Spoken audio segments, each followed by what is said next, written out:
السلام علیکم ناظرین، ناصر کاظمی کی غزل غم ہے یا خوشی ہے تو کے ساتھ آپ کے سامنے حاضر خدمت ہے۔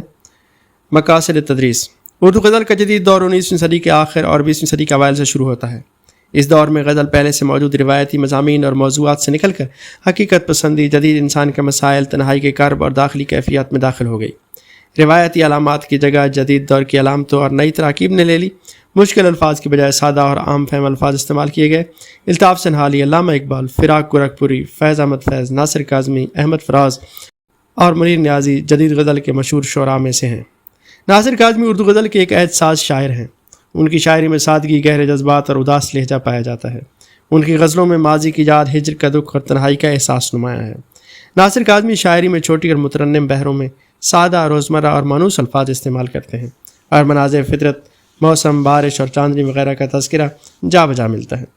اردو شاعری کی ایک اصطلاح سہل ممتنع ہے، یعنی ایسا کلام، ایسا شعر جو دیکھنے اور پڑھنے میں انتہائی سادہ اور آسان معلوم ہو، لیکن اس جیسا لکھنا مشکل ہو۔ میر اور غالب کے بعد ناصر کاظمی کے اشعار میں اس کی بہت سی مثالیں موجود ہیں۔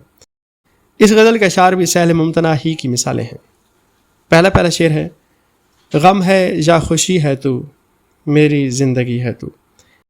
ناصر کاظمی جدید اردو غزل کے مشہور شاعر ہیں۔ ان کی یہ غزل اپنے ترنم کی وجہ سے بہت مشہور ہے۔ انسانی زندگی خوشی و غم کا مجموعہ ہے، اور انسان ساری عمر ان دونوں کی ہمراہی میں بسر کرتا ہے۔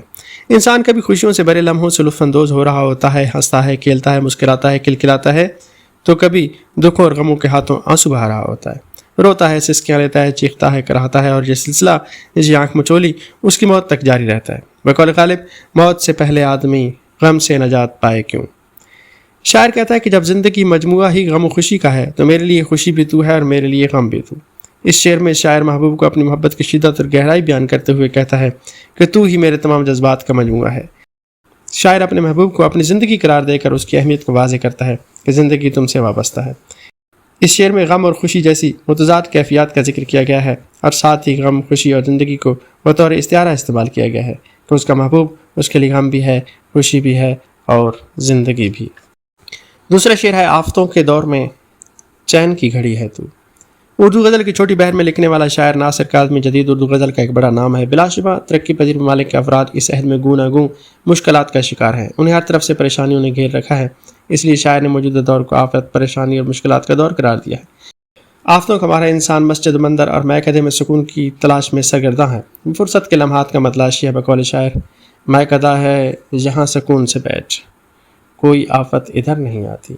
بلا شبہ دنیا میں جسمانی مشقت کے ساتھ ذہنی کوفت انسان کے لیے ناقابل برداشت ہوتی ہے۔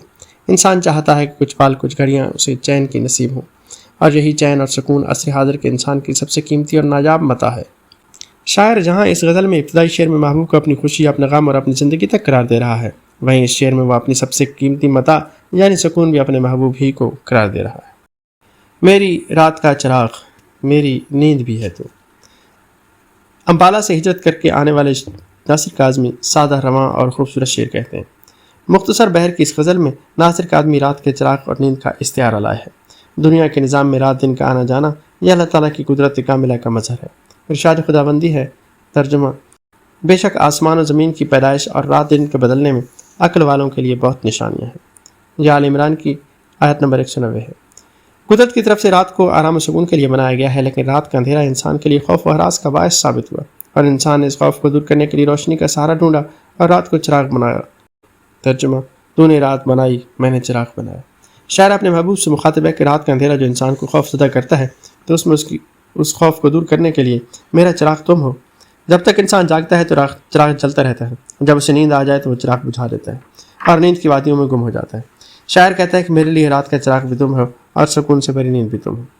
تم ہی سے میرے نصیب کے اندھیرے دور ہوئے ہیں، تم میری روشنی ہو، تم میری زندگی ہو، اور تم میرا سب کچھ ہو۔ دوستوں کے درمیان وجہ دوستی ہے تو۔ ناصر کاظمی جدید اردو غزل میں ایک مشہور شاعر کے طور پر جانے جاتے ہیں۔ ان کی زبان سادہ، رواں اور عام فہم ہے۔ اس شعر میں اپنے محبوب کی اہمیت کو اجاگر کر رہے ہیں۔ سماجی ماہرین کے بقول انسان سماجی فطرت و طبیعت کا مالک ہے، اور مل جل کر رہنا پسند کرتا ہے۔ انسانی معاشرے میں خاندانی رشتوں کے علاوہ اہم ترین رشتہ دوست کا ہوتا ہے۔ دوست وہ ہوتا ہے جو ہر آسان اور مشکل وقت میں انسان کے کام آتا ہے اور انسان کا سہارا بنتا ہے۔ بعض اوقات یہ رشتہ اتنا گہرا ہو جاتا ہے کہ اس کے بغیر زندگی کا تصور محال ہو جاتا ہے۔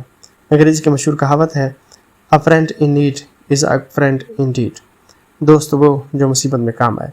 شاعر اس شعر میں اپنے محبوب کو اپنے دوستوں پر بھی ترجیح دے رہا ہے اور کہتا ہے کہ دوستوں کے درمیان دوستی کی وجہ بھی تم ہو. تم سے محبت نہ ہوتی تو میرے دوستوں سے میرا کوئی تعلق نہ ہوتا. تمہاری ذات نے مجھے دوستوں سے مربوط رکھا ہوا ہے اور یہ سب کہ تمہاری محبت ہی کے دم سے قائم و دائم ہے. میری ساری عمر میں ایک ہی کمی ہے تو. انسانی زندگی گوناگون خواہشات سے عبارت ہے اور یہ انسانی فطرت ہے کہ انسان جب ہوش سنبھالتا ہے تو معاشرے میں موجود مختلف اشیاء کی طرف متوجہ ہوتا ہے اور ان کو حاصل کرنے کی خواہش دل میں پیدا ہوتی ہے اور ان خواہشات کی کبھی انتہا نہیں ہوتی. اگر ان میں سے کچھ پوری ہو بھی جائیں تو دوسری ان کی جگہ لے لیتی ہیں. ایک کے بعد ایک خواہش کا جلا متناہی سلسلہ انسان کی موت تک جاری رہتا ہے اور انسان خواہشات کے حصول میں زندگی بھر سرگرداں رہتا ہے. بقول غالب ہزاروں خواہشیں ایسی کہ ہر خواہش پہ دم نکلے.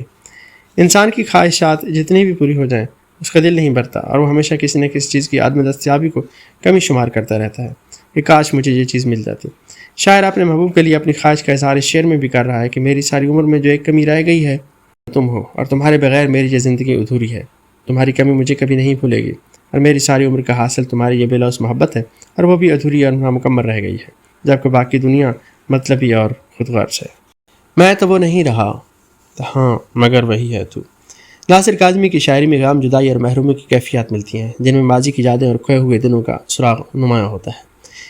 زندگی میں انسان کا سامنا آسانی اور مشکل دونوں سے ہوتا ہے. انسان مشکلات کا مقابلہ کر کے ہر حالات کی بھٹی میں تپ کر ہی کندن بنتا ہے اور یہ معاشرتی اور سماجی مسائل انسانی زندگی کو گھیرے ہوئے ہیں. بعض اوقات مشکلات و مسائل کا سلسلہ طویل اور لگاتار ہو جاتا ہے. بقول شاعر زندگی جبر مسلسل کی طرح کاٹی ہے، جانے کس جرم کی پائی ہے سزا یاد نہیں. مشکلات کی چکی میں پس کر انسان میں جسمانی اور فکری تبدیلیاں رونما ہوتی ہیں اور وقت گزرنے کے ساتھ ہی وہ پہلے والا آدمی نہیں رہتا. شاعر اسی بات کو سامنے رکھتے ہوئے خود میں آنے والی تبدیلیوں کے حوالے سے کہتا ہے کہ اب میں وہ پہلے والا انسان نہیں رہا، لیکن مجھے اس بات پر خوشی ہے کہ تم ابھی تک وہی ہو، ویسے ہی ہو. تم میں کوئی تبدیلی وقوع پذیر نہیں ہوئی، تم پر زمانہ اثر انداز نہیں ہوا، نہ تم ہجر و غم کی منزلوں سے گزرے ہو. ناصر اس دیار میں کتنا اجنبی ہے تو. ناصر کاظمی امبالہ سے ہجرت کر کے پاکستان آئے تھے. اس غزل کے مقطع میں وہ اس ملک میں اپنی اجنبیت کو ظاہر کرتے ہیں. تقسیم برصغیر نے جو ان کے دل پر گہرا اثر چھوڑا تھا وہ ہمیشہ اپنے ماضی کو یاد کرتے رہے اور اپنا آبائی وطن، وہاں کی سرزمین، وہاں کے لوگ ان کے ذہن سے محو نہیں ہوئے. وہ اس سرزمین کی یادوں سے خود کو الگ نہ کر سکے. اس شعر میں اپنے آپ کو اس ملک میں، اس معاشرے میں اجنبی اور ناوارد قرار دیتے ہیں. ناصر کاظمی اپنے آپ کو اس معاشرے میں پوری طرح ضم نہ کر سکے اور ہمیشہ احساس اجنبیت کا اظہار کرتے رہے. اس چیز کے شواہد ان کے کلام میں جا بجا ملتے ہیں.